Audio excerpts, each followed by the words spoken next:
61 ہجری کے بعد زیارت کربلا کو روکنے کے لیے سخت انتظامات کیے گئے۔ زائرین کو قید یا قتل کیا جاتا تھا کیونکہ یہ زیارت اہل بیت سے وفاداری کی علامت سمجھی جاتی تھی۔ یزید ملعون کو اپنی مختصر ترین 3 سالہ خلافت کے دوران عوامی نفرت اور بغاوتوں کا سامنا کرنا پڑا۔ وہ 64 ہجری میں مرا اور اس کی موت کے بعد اموی خلافت زوال کی طرف بڑھی۔ اس کی موت کو بعض روایات میں ذلت آمیز قرار دیا گیا ہے۔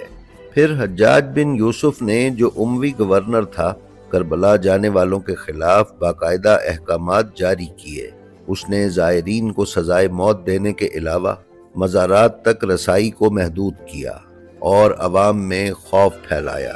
حجاج بن یوسف ایک دردناک بیماری میں مبتلا ہو کر 95